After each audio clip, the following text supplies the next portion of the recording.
नमस्कार YouTube family, सुग्रीम Kumar blog में आपका स्वागत है। और आज सुग्रीम जी की छुट्टी है तो अभी हम जा रहे हैं। हमारे गांव के पास ही बहुत बड़ा स्वामी मोहनदास आश्रम है, तो आज वहीं दर्शन करने जा रहे हैं और साथ में आपको भी हमारे यहाँ के आश्रम का दर्शन करवाते हैं। तो अभी कुछ ही मिनटों में हम आश्रम पहुँच जाएंगे। अभी हम आश्रम पहुँच गए हैं और ये आश्रम का मेन गेट है और साथ ही इसी आश्रम के नाम पर स्वामी मोहनदास स्कूल है। बहुत बड़ा प्राइवेट स्कूल है ये हमारे इलाके का। तो अभी चलिए आपको अंदर आश्रम के दर्शन करवाते हैं। और ये रोड क्रॉस करके अभी हम जा रहे हैं।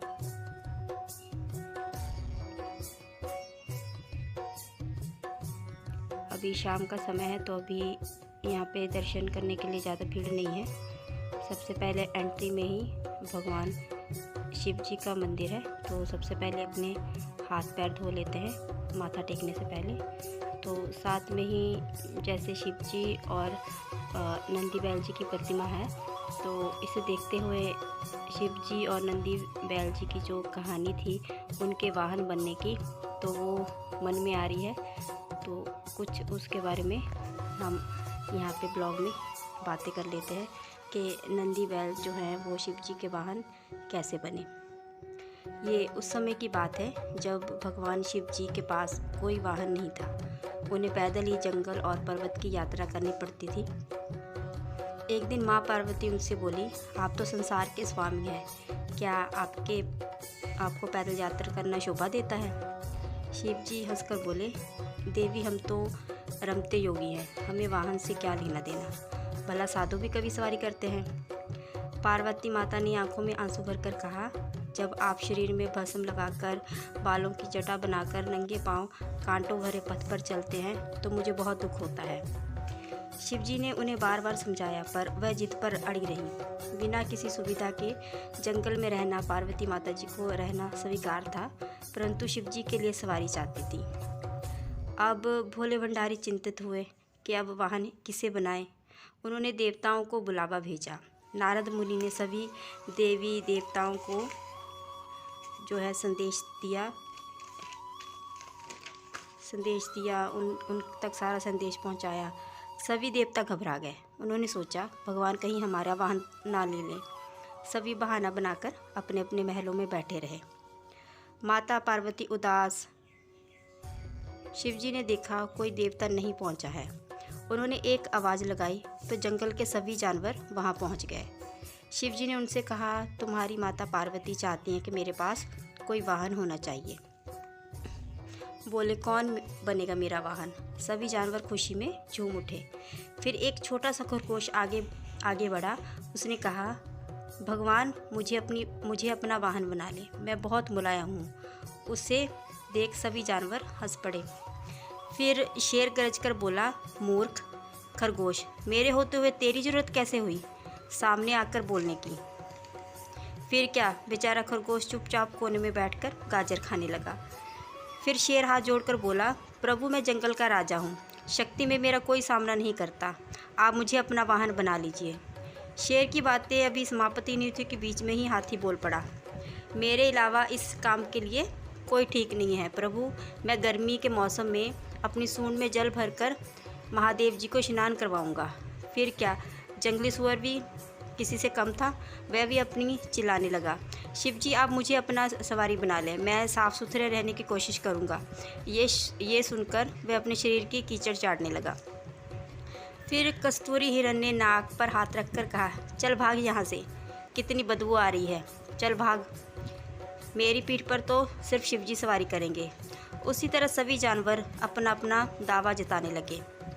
फिर शिवजी ने सभी को शांत करवाया और बोले, कुछ दिनों बाद सभी जानवरों से एक चीज़ मंगवाऊंगा, जो मुझे ला देगा मैं उसे अपना वाहन बनाऊंगा। वहीं नंदी भी ये सारी बातें सुन रहा था। उस दिन के बाद नंदी बैल भगवान शिव और माता पार्वती जी की बातें छुप छुप कर सुनने लगा। वह घंटों भूख प्यास की परवाह किए बगैर वहाँ छिपा रहता था। एक दिन उसे पता चल गया कि शिव जी बरसात के मौसम में सूखी लकड़ियों की मांग करेंगे। कुछ दिनों के बाद बरसात का मौसम शुरू हो गया। सारा जंगल पानी से भर गया। ऐसे में शिव जी ने सूखी लकड़ियों की मांग की तो सभी जानवर एक दूसरे का मुंह ताकने लगे। फिर नंदी गया और बहुत सी लकड़ियों के गट्ठे ले आया। फिर भगवान शिव जी ये देखकर बहुत खुश हुए। वे मन ही मन जानते थे कि नंदी बैल ने उनकी बातें सुनी हैं, फिर भी उन्होंने नंदी बैल को अपना वाहन चुन लिया। इस प्रकार नंदी बैल भगवान शिव जी की सवारी बने। सभी जानवर भगवान शिव और माता पार्वती की जय जय करते हुए वहाँ से लौट गए। तो ये थी कहानी शिव जी और नंदी बैल की। और अभी आप देख पा रहे हैं आश्रम के जो है बाहर यहाँ पे हवन होता है। यहाँ पे माता दुर्गा, शनिदेव, सभी देवताओं की प्रतिमा है चारों तरफ और बीच में हवन कुंड है। यहाँ पर खास मौक़ों पर जैसे किसी बड़े कार्यक्रम में हवन करवाए जाते हैं। और साथ ही इस आश्रम में रहने की ठहरने की भी सुविधाएं हैं। ये जो सामने आप कमरे देख पा रहे हैं, सभी कमरों में एसी लगा हुआ है और ऊपर और ये नीचे सारे कमरे बने हुए हैं ठहरने के लिए। बहुत साफ़ सफाई का ध्यान रखा जाता है। हरियाली है, पेड़ पौधे खास यहाँ पे कर्मचारी रखे हुए हैं व्यवस्था करने के लिए और सिक्योरिटी गार्ड है। तो खूबसूरती तो आप देख ही पा रहे हैं। आश्रम की साफ़ सफाई का खास ध्यान रखा जाता है। तो अभी सुग्रीव जी शनिदेव महाराज जी से प्रार्थना कर रहे हैं कोई।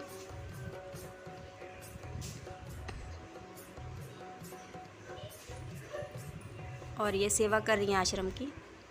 अभी हमने दर्शन कर लिए हैं तो अभी हम निकल रहे हैं यहाँ से। और ये एक बार फिर दिखा देते हैं आपको। ये सारा आश्रम के बाहर का गेट है और साथ में ही ये स्कूल है, बहुत बड़ा प्राइवेट स्कूल है। तो अभी हम निकल रहे हैं। तो उम्मीद है आपको आज का ब्लॉग अच्छा लगा है। तो इसे ज़्यादा से ज़्यादा लाइक करें, शेयर करें, कमेंट करें और हमारे चैनल को ज़्यादा से ज़्यादा सब्सक्राइब करके हमें सपोर्ट कीजिए।